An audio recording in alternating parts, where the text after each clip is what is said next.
Hello, hello, hello! What is up mga kugit? For today's video, ang pag-uusapan natin ay all about camera control.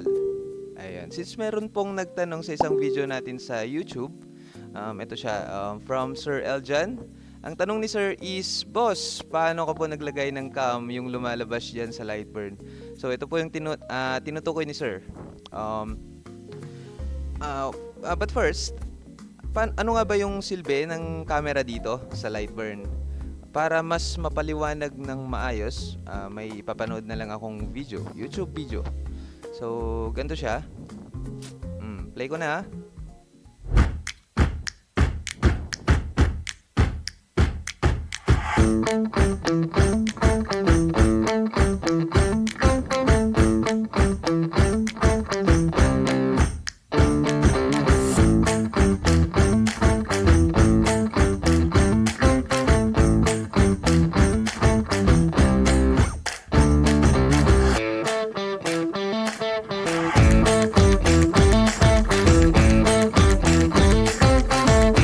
So, ganun siya. Basically, for faster positioning siya sa mga walang jig. Tamad gumawa ng jig and may budget naman. Ah, a smart camera is for you. So, actually, meron naman akong smart camera dito pero since hindi fix yung ano ko. Ito naglalag na yung ano ko kasi may init na yung phone ko. Naka-charge siya habang ginagamit ko. Meron naman ako dito pero kung nagre-record lang naman ako, yung spare phone yung gamit ko. So paano nga ba gumamit ng spare phone? Pero sa mga merong namang budget, bili na lang kayo ng ng smart camera, Algo Laser smart camera. Lalagay ko na lang sa description mamaya yung link. Kasi kung spare phone, ayun, bibili pa kayo ng mga bracket na ganito. Pero diskarte nyo naman na kung paano gagawin nyo kung yung spare phone yung gagamitin nyo. Pag spare phone yung gagamitin nyo, ganito siya. Tuturuan ko kayo. So, ang gamit ko na app is the Droidcam. Ito siya. Droidcam yung gamit ko. And dina-download ko din siya sa phone ko. So, papakita ko sa inyo. Wait lang. Screen mirror ko yung sa phone ko. Ayan. Saglit lang.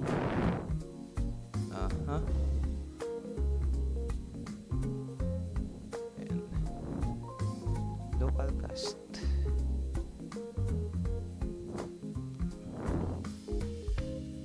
Ayan. So, ayan na. Nakikita nyo nang yung phone ko. Wait lang. Punta kayo sa Play Store. Then, search nyo. Ito. Droidcam. Naka-search na. Droidcam. Bale, ito po yung naunang version. Droidcam Webcam Classic. Pero, ang ginagamit ko ngayon is itong Droidcam webcam and OBS camera. So, ito siya. Install nyo lang. Then, pagka-install nyo, ano ko muna. Remove ko muna para makita nyo kung paano ko siya i-connect. Punta ako dito sa Droidcam. So, ito yung Wi-Fi IP address ko 192.168.1.37 and yung Droidcam port is 4747. Makikita nyo din dito. So, paano nga ba i-connect? Ito nga pala, ini-install din, dina-download din. Punta lang kayo sa Chrome or kahit anong browser gamit nyo. So, type nyo lang Droidcam. Then, click nyo yung unang link na lumalabas. Pag andito na kayo, scroll down nyo lang. Scroll down nyo hanggang makita nyo to. Install the Droidcam client on computer. Pag clinic nyo yan, bababa yan. Tapos, depende kung Windows. I think hindi supported yung iOS. So, sa Windows, yan, click nyo lang. Then, ito yung download link. Since meron na ako, di ko na i-download. Kayo na lang. Then, punta kayo sa app. Pag na-install nyo na, punta kayo, then meron namang dito, click to a device. So, ganyan siya. Ito yung phone ko. Ayan. Ayan, kikita nyo. Click to a device, click ko. Then, magpapakita yung device nyo dito.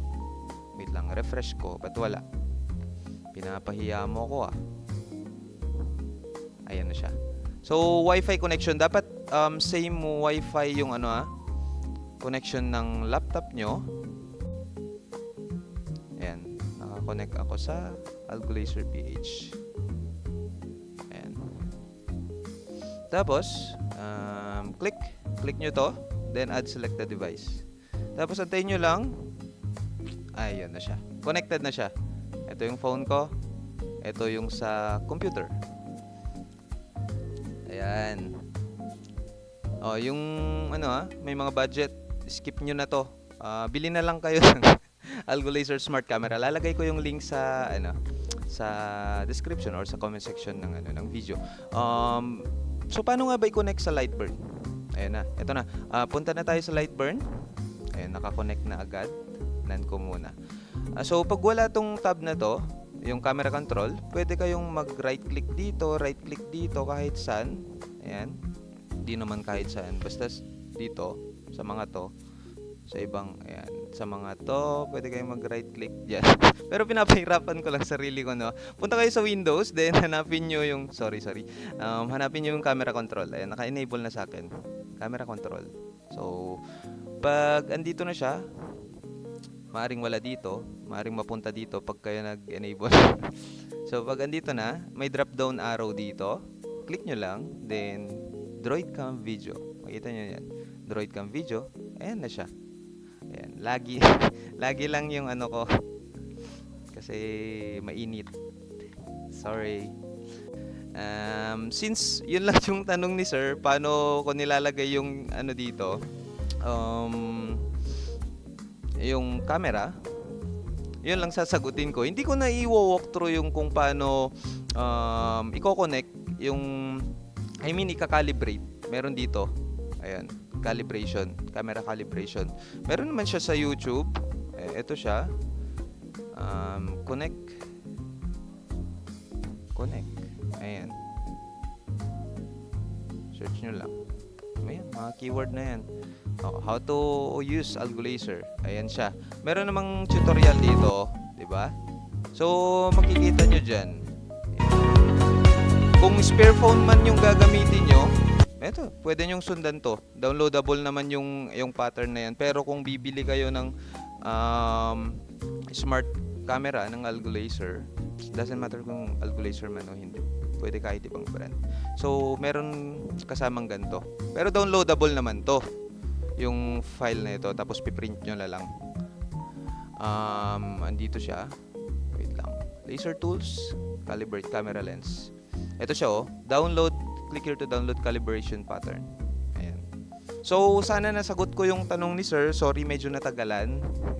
Sabi ko nun gagawa ako ng video pero mga 3 weeks na yung nakalipas.